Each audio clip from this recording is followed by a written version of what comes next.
Hey there, this is Mike again with Moon Racer Suspension.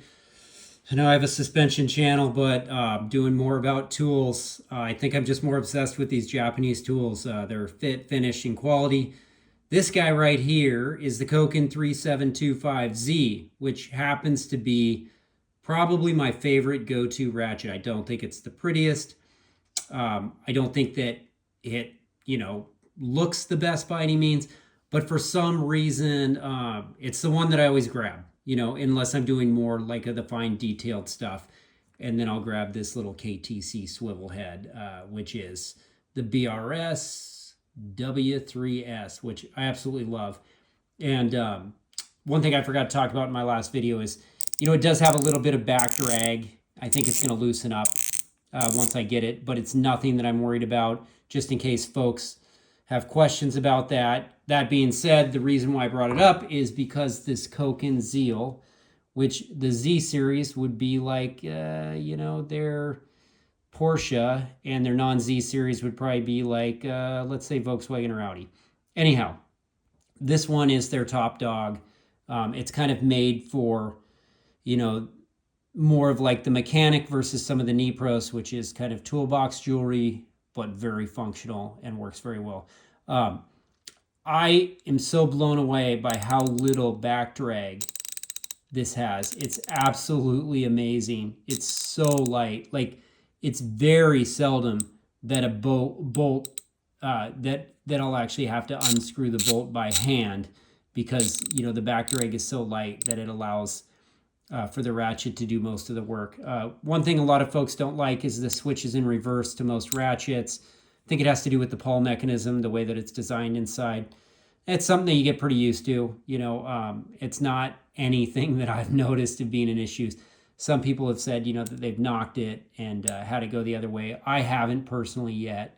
I got the one without the button. They make one with the button. It's essentially the exact same model number. It's like the 3725ZB, and B stands for button, or it's BZ, something like that. But I kind of liked it without the button, and I'm sure that you could upgrade it if you change the internals. But it's not something that I want to do. With the Koken sockets on this anvil right here, there's absolutely like very little to no play, and the sockets are actually very easy to get off. A lot easier to get off than, say, like my Snap-on digital torque wrench, which a lot of times I have to use a small pry bar to get a socket off of those, kind of half joking. Anyhow, there's nothing I don't like about this. I wish it was just maybe a bit longer, just to kind of let you know how long it is. There's 150 and plus, so it's about 180 millimeters, and I think that that's on their site as well. And I wish it was longer, but it hasn't been an issue, so yeah, maybe I'm just being a little ridiculous. The rubber handle, it's more of like a plastic. It seemed to be very durable. I've gotten a lot of oil on it. I've gotten solvents on it from doing suspension work, and it still looks brand new. It hasn't scratched or chipped. That being said, I generally like, your standard metal handled ratchets, for that reason, because it's like, I guess because I'm type A and I do a lot of fine suspension work, I really like my tools to stay perfect, which is ridiculous, and I'll probably get a lot of flack for that, but we're all different. We all have different personalities, and that just happens to unfortunately be mine. But it's so far been very durable, and yeah, I'm planning on getting the larger size for a couple other applications for suspension work that need a little bit more leverage, and I think this will be my go-to. I do like, since I have other flex head ratchets, I decided to get this one without the flex head, and I'm really happy with my decision. It's got a very small head, compared to, like, say, the Nipros 3/8, like the NBR 390 AF. A is their newer style. The predecessor to that didn't have an A, and it's a bit of a smaller head, just a couple millimeters smaller. So if you compare it, it's very similar.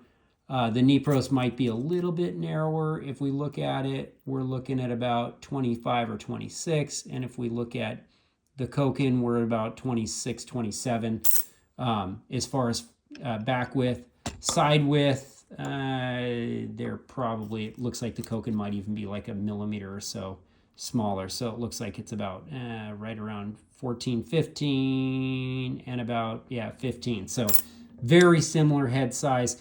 Although this one has 90 teeth and is very, very smooth, the 72 teeth, you will never notice a difference missing those extra teeth. The engagement is super quick with the pawl design. So it almost feels like it has a higher tooth count than what it has. I don't think it needs any more. It's very, very well engaged. It engages very quick. Yeah, and I can't say enough things about it. I think that the price is right. You know, it seems like the price is, you know, on Amazon Japan, and you can go Koken Direct, which I kind of would recommend going Koken Direct. You might pay a few more extra dollars, but it seems like their support's really good if you do have some sort of an issue or any questions. But highly recommended. Again, it's probably my favorite Japanese ratchet. It's not the most beautiful, but it is definitely a workhorse, and I'll probably have it forever. And I'll keep you posted with the durability of the handle. But so far, the durability of the handle is amazing and not an issue at all. And like I said, it's a hard plastic over a rubber, which I kind of, at the time, didn't know what it was going to be like. So I don't think it can be replaced. So take good care, or if you don't care, don't worry about it, because I think it's very durable. And yeah, let me know if you have any questions or comments. Thanks for listening.